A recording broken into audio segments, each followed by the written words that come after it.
calls are being made, especially to my phone. And so, like, he calls me, and I was just, for me, I couldn't. I was just being myself, and I just wanted to show him that. For me, it's just a lot of times people take a lot of things too seriously, and I know for me, like, life is too short.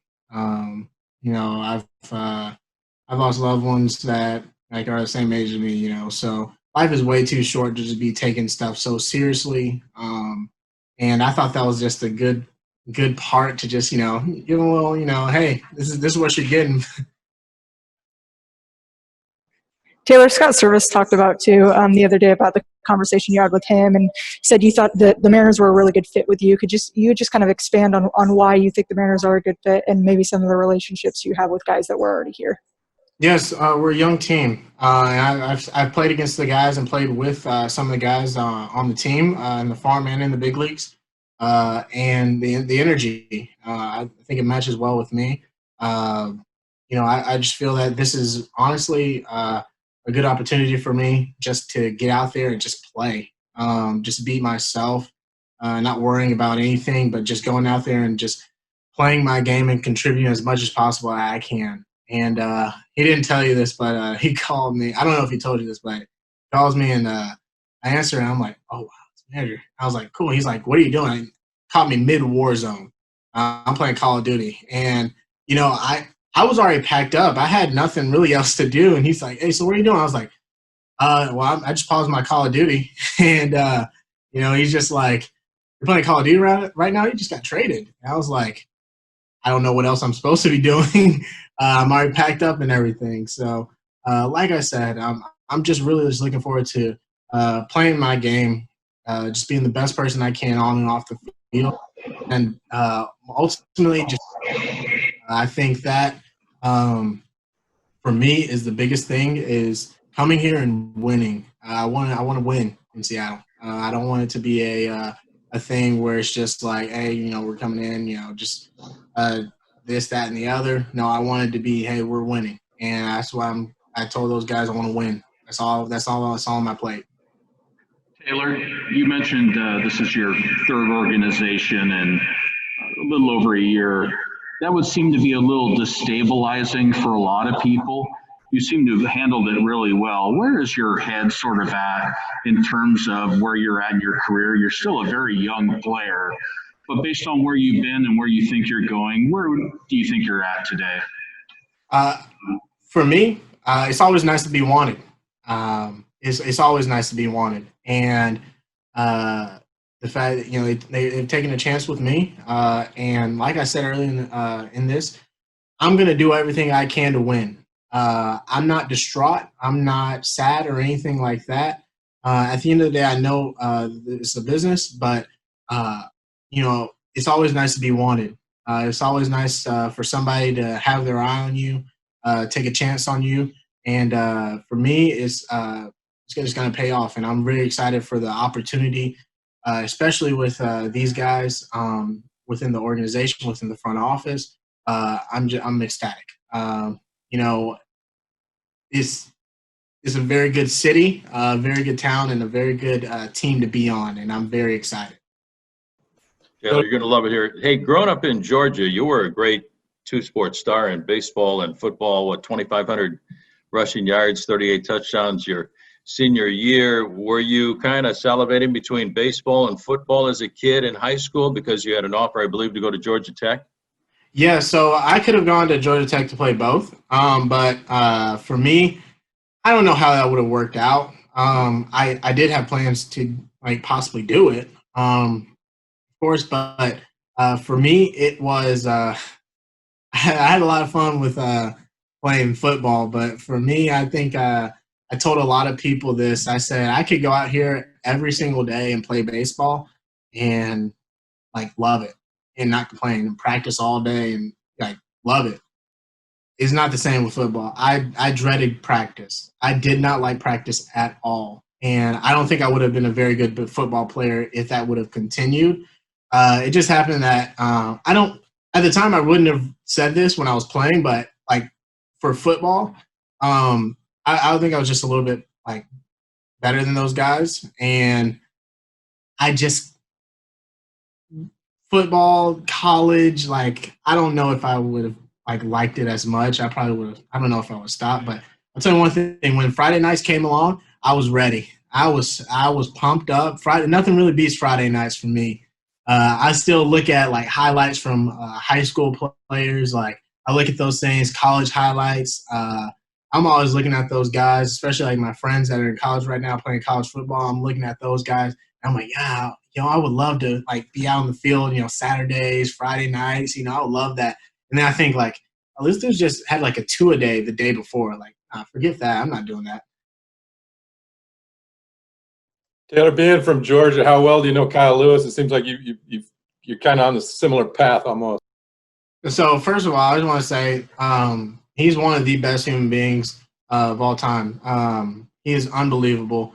The fact that he's I think he's like 2 or 3 years older than I am. He takes time to talk to me. We're really good friends, and I know him very well. He and my brother actually went to Mercer together. My brother played football at Mercer, and Kalu played baseball there. And, even in the quarantine, we got together at one point, and we also, we played some, like, inter-squad games, just kind of like Sandlot. I think we were at, like, some high school field just playing ball. Justice Sheffield was there, too. It was a good time, and Shed. So it was a good time for, like, all those guys to get along. Little did I know they would be, like, my future teammates. So I thought that was pretty cool, and a little side note in that game, Kalu hit a home run opposite field. No, he hit 2 home runs. So, yeah, I kind of figured like he was going to have a very good season this year too. Taylor, can you discuss the swing changes that you've made over the years, and what people have wanted you to do, and how that's helped you along, how it's helped your game? Can you say that one more time, please? Sorry. Yeah, your swing changes over the years. What adjustments have you made? What have people told you, and how has it helped you? Yes. So for me, this is probably the biggest thing.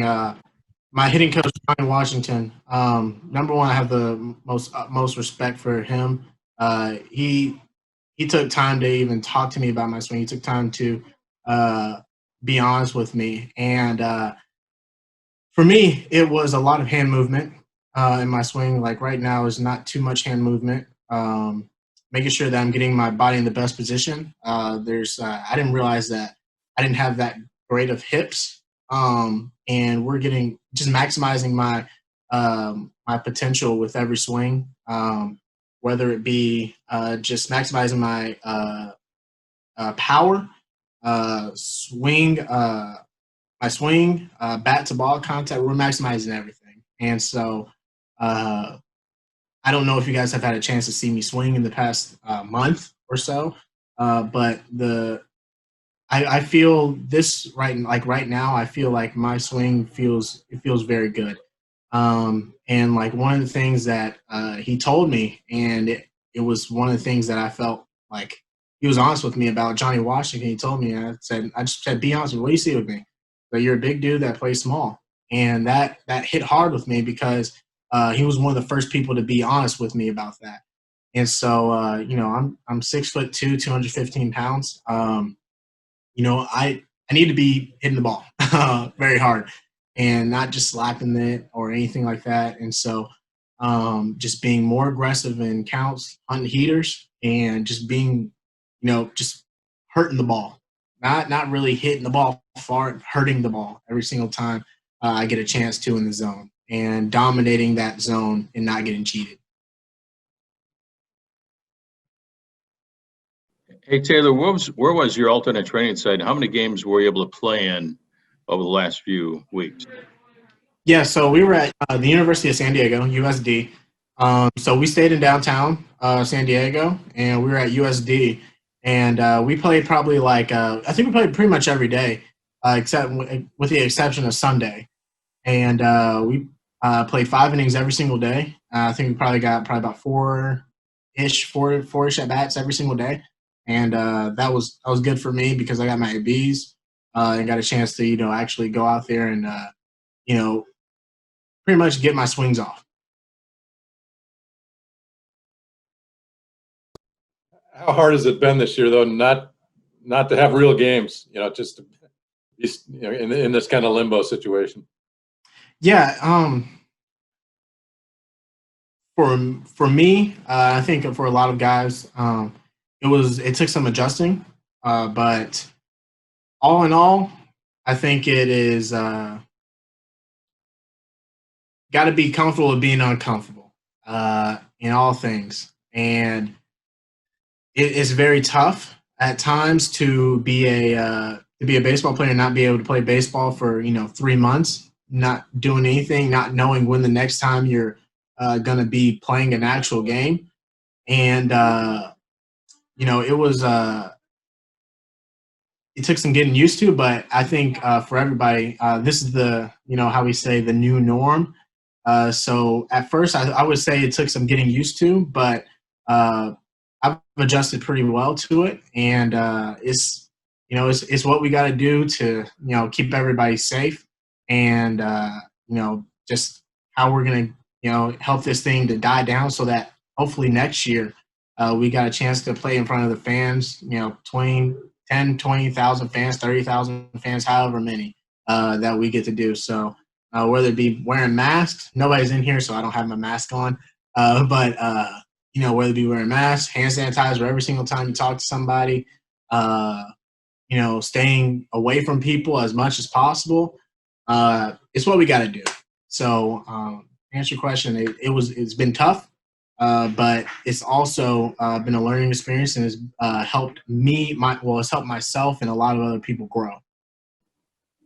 Growing up in Georgia again, Taylor, who was your favorite team, and who were some of your favorite players that you loved to watch? Yeah, so I never really had a favorite team, because if they lost, I would get like really down, and I would just be like, I can't root for you guys anymore. So I didn't have a favorite team or anything like that, but I did grow up watching Andrew Jones, Chipper Jones, Rafael Furcal, Upton Brothers, all these guys, Smoltz, Maddox, all those guys. Watching them when I was growing up, Sheffield too. Just growing up watching those guys, and then for me, probably my favorite players, of course, Ken Griffey. He's everybody's favorite player. I mean, you can't, he's one of my favorite players. Dexter Fowler, he's a very, very, very, very one of my favorite players of all time. I just love the way he goes on the field, how he has fun. Curtis Granderson, I loved watching him when he played. Those guys are. I haven't had a chance. I met two of the three guys. I got a chance to meet Ken Griffey last year at the Futures game. He's been nothing but nice to me, mentor, just one of the great guys on and off the field, and ambassador for the sport. Dexter the same way. I got a chance to talk to him this offseason, and I mean, people think oh yeah, you're a professional baseball. You really don't have any idols. Those are the guys I looked at and looked up to, especially being an African American player in the game. Those guys are the guys I looked up to. And then I haven't had a chance to meet Curtis Granderson, but he's on my bucket list to meet. I'm very excited to meet him, because I look at some of the stuff that he does on the field and especially off the field. I think that's equally as important. Look at him, and I'm just I want to be I want to have the same impact that he had on the cities that he was in. You remember what Junior told you when you met him? I blacked out. No, I'm just messing. Did you really? No. I like to keep that more confidential, but we had a good conversation. But I will say, last year I faced Justin Dunn, and I struck out. And I think the next inning, Griff comes in the dugout. Junior comes in the dugout, and he's just kind of looking at me. I'm just like, you gonna do something? And I was like, absolutely, I'm gonna do something. So it's an all-star game. Absolutely, I'm gonna do something. And he goes and he said, I think I had an RBI single, and I tried to steal home, and I was safe, but he called me out, and I was just like, darn it, man. And I was just like, it happens. But I was just like, I'm going to try and do that with, King Griffey in the stands. So, why not? I remember that play. You were safe, by the way. I appreciate that. You were. Hey, Taylor, I know that you are like in it to win it regardless, but when you consider the prospects and the guys that you could be playing with in the outfield, you and Julio and Jared and Kalu, is there extra motivation there at all? Absolutely. Absolutely. Those guys. So I look at it like this. Those guys are going to make me better. And in return, I think I'm going to make those guys better. And it goes back to like what I said earlier. My main objective is to win. And of course, everybody's seen what those guys can do. Everybody's seen what I can do. Everybody's seen what, Kalu, Jaron, Kelnick has done, Julio Rodriguez. Everybody's seen what these guys have done. And, even with guys in the outfield, like, I'm looking at those guys. I'm like, I hope that I'm making you better. Because at the end of the day, we're going to win. And, I look at those guys. I'm like, oh, okay, you're going to walk today. Oh, okay, all right, okay. I'm going to do something like get myself better because he's getting me better. I'm getting him better. And it cycles through. And I think that's how you start to win. And, for me, it was, I think every year that I've been in the minor leagues, I think I've been in the playoffs.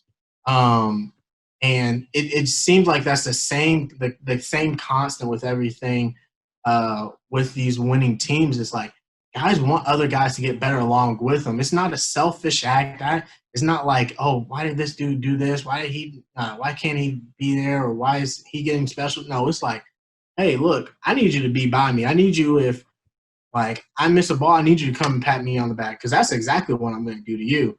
Even if you don't want to hear it, I'm still going to come up to you because that shows that you have somebody behind you.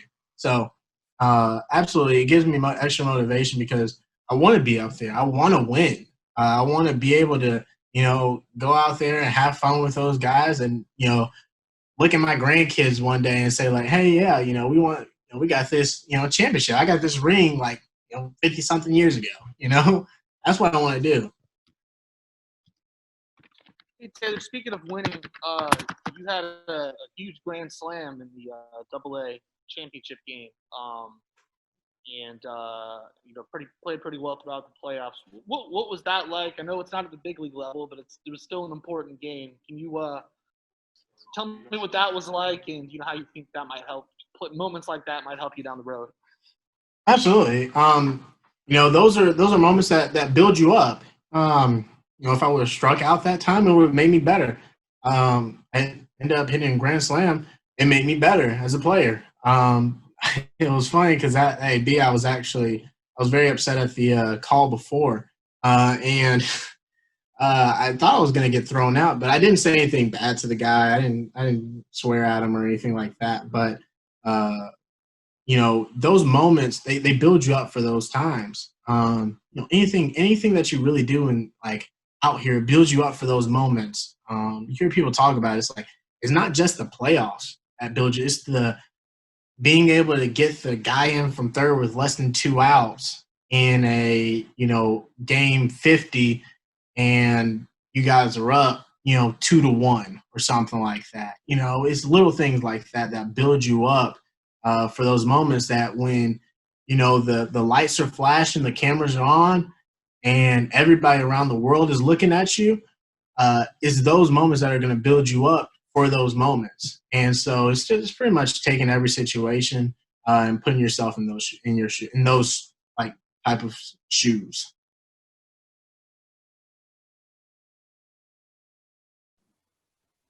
Young man, just watching you and listening to you, you have an incredible attitude along with a great sense of humor. Where did you get that? And what can you tell us about your family, your mom, your dad? You said you have a brother, any other siblings, but where did you get that attitude that you have? It's fantastic. Yeah, so it's probably my parents. I don't know. I think I'm funnier than them. But like my dad, he's a very like chill guy. Like he rarely gets mad. Like he's a very like easygoing person. He was in the Navy for 9 years, works at the post office. He's very easygoing. He's one of the nicest people that I've ever known. He's just unbelievable. My mom's more outgoing. My mom likes everybody. She talks to everybody. And my brother, he's kind of the same way. He's kind of like my dad. I think probably get more from my mom, but like nobody's as funny as I am, because I think of stuff. I'm very I'm not witty, but I can think of stuff on the spot and just make a joke out of it or something like that. And people are like, "Well, you're not that funny," and I'm like, "Well, I think I'm funny." So that's all that matters. So for me, I don't really know who I get it from. A whole bunch of late nights, not supposed to be watching Family Guy or stuff like that. Kind of like breaking the rules a little bit. I don't know, but that's I think that's where I kind of get it from. Probably my mom more so, but I had some funny friends along the way, so my friends are pretty funny.